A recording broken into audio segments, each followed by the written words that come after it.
Por la señal de la Santa Cruz de nuestros enemigos, líbranos, Señor Dios nuestro. En el nombre del Padre, y del Hijo, y del Espíritu Santo. Amén. Señor mío y Dios mío, creo firmemente que estás aquí, que me ves, que me oyes. Te adoro con profunda reverencia. Te pido perdón de mis pecados y gracia para hacer con fruto este rato de oración. Madre mía Inmaculada, San José mi Padre y Señor, Ángel de mi guarda, intercedan por mí.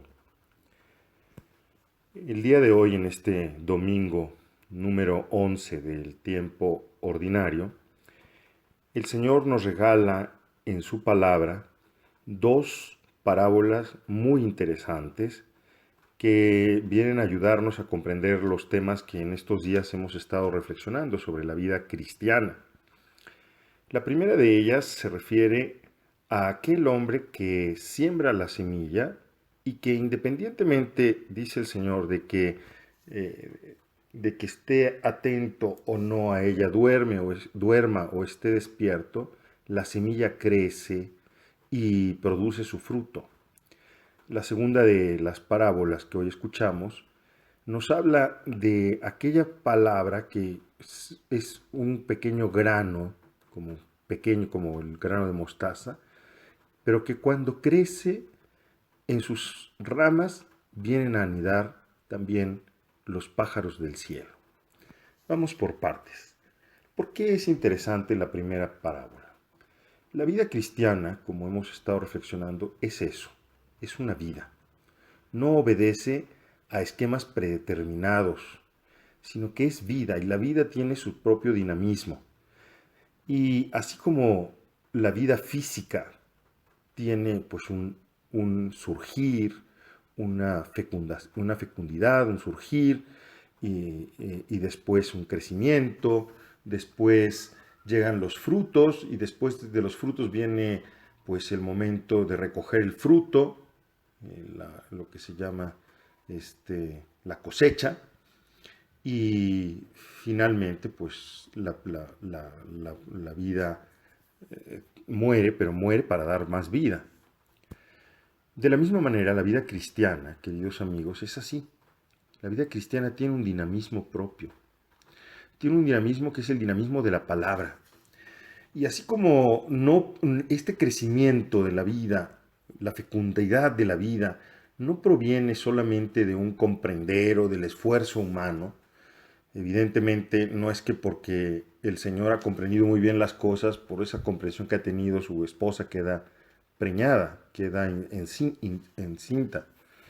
Y tampoco es que por mucho esfuerzo que se ponga, pues surge la vida. La vida es resultado finalmente de un don, de un regalo, de una intervención de un tercero, que es Dios, que hace surgir la vida según su plan, en el que por otra parte también interviene el ser humano con sus prerrogativas.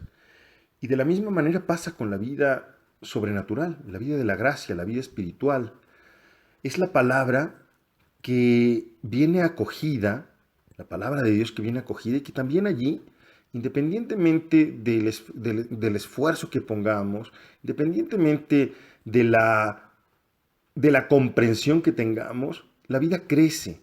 Y lo que primero ocurre es que tenemos que acoger esa palabra. Y es fruto de esa acogida de la palabra, de esa semilla de la palabra de Dios, que entonces después viene la comprensión y viene el esfuerzo que pone el ser humano para que esa palabra pueda fructificar.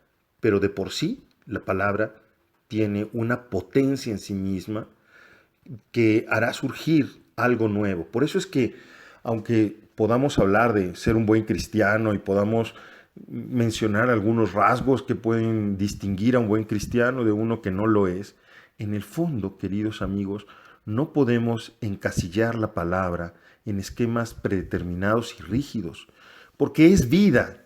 Y entonces es una síntesis maravillosa, así como el semen fecunda al óvulo y de esa singamía, de esa unión de los núcleos del esperma y del óvulo, surge un nuevo código genético, que es una nueva individualidad, que es una nueva persona.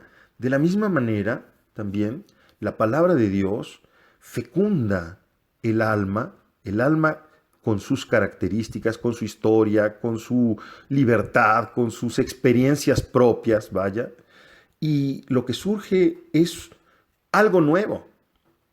No es que podamos hacer cristianos en serie, y esto a veces cuesta trabajo entenderlo, porque a quienes dirigimos almas, a quienes son directores de algunos movimientos apostólicos o realidades eclesiales, porque quisiéramos que todos marcharan al mismo paso y por el centro y casi como soldaditos, y no es así.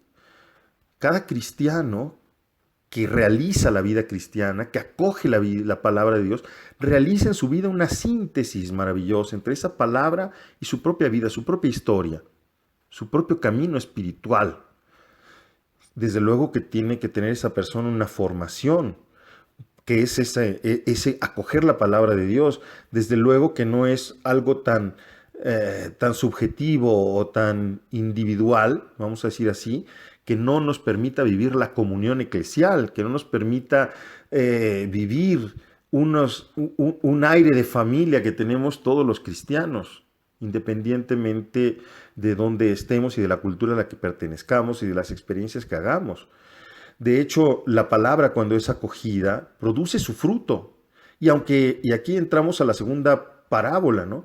Cuando una acoge la palabra produce su fruto con nuestra propia singularidad, con nuestra propia personalidad, y ese fruto, de ser una cosa, una pequeña semilla, crece, se desarrolla y después es capaz de acoger bajo su sombra, de dar cobijo a tantas personas, a tantas almas, a tantas situaciones. Es una maravilla, queridos amigos. Cuando nosotros acogemos la palabra de Dios, de verdad que, y dejamos que la palabra produzca sus frutos en nosotros, desarrolle su performatividad, como se suele decir en los estudiosos bíblicos, desarrolle su potencia, pues es cierto que a la sombra de un cristiano, ¿cuántas personas encuentran cobijo? ¿Cuántas realidades, cuántas sociedades encuentran la fuerza para poder seguir adelante, para humanizarse, para desarrollarse? Es impresionante cuando nosotros nos damos cuenta de lo que significa que tú y que yo asumamos, acojamos la palabra de Dios y colaboremos con ella para que dé fruto en nosotros. Entonces es impresionante descubrir que verdaderamente nosotros, así como está esa potencia divina, desde nosotros fluye esa linfa vital del Evangelio que fecunda, que da vida en las realidades en donde nosotros estamos. Y ese es el signo de un buen cristiano al final de cuentas, que bajo su acción se encuentra paz, hay atracción, hay alegría. Y eso pues desde luego que atrae a las almas. Por eso te decía en esta semana, en otra de las meditaciones, que no se trata de prefijarnos como un programa y de luego pues tratar como si el apostolado cristiano fuera como proselitismo en el mal sentido de la palabra, ¿no? Allí como tratar de convencer y manipular a las almas para meterlas a nuestro partido político, a nuestra ideología.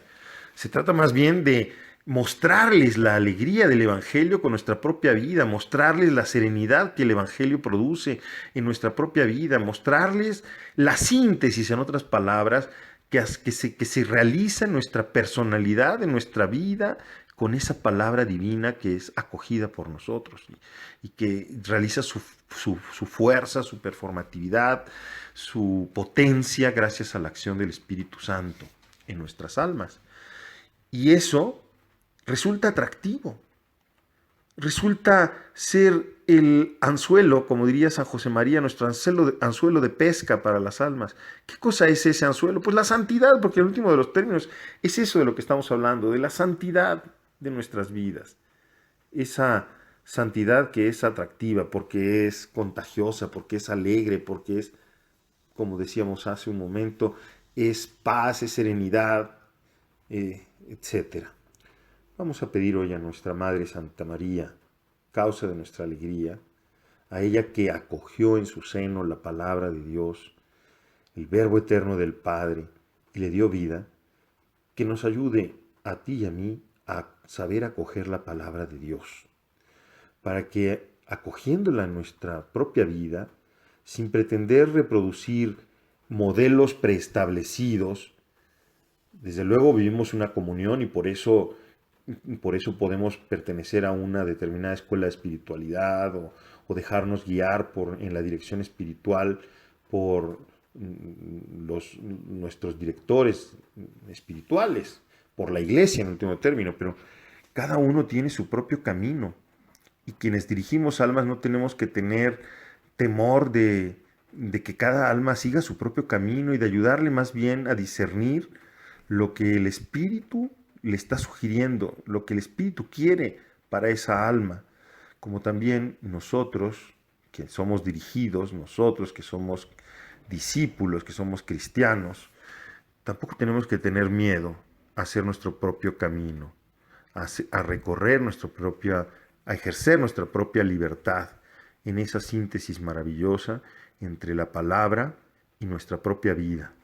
Pidamos a Santa María que vivamos esto para que demos mucho fruto, para que crezcamos como un árbol frondoso y nuestra vida sea una vida donde muchas almas, muchas personas puedan encontrar cobijo, puedan encontrar refugio, puedan encontrar quien les escuche, quien les comprenda, quien les anime a seguir un horizonte nuevo, quien les muestre a Jesucristo verdaderamente y las exigencias de la vida cristiana, las exigencias propias de la vida cristiana, sin componendas, sin que pensemos que cada uno de nosotros somos dueños de la palabra porque no lo somos. Es la palabra la que ejerce su eficacia en cada uno de nosotros. Te doy gracias, Dios mío, por los buenos propósitos, afectos e inspiraciones que me has comunicado en esta meditación. Te pido ayuda para ponerlos en práctica. Madre mía Inmaculada, San José mi Padre y Señor, Ángel de mi guarda, intercedan por mí.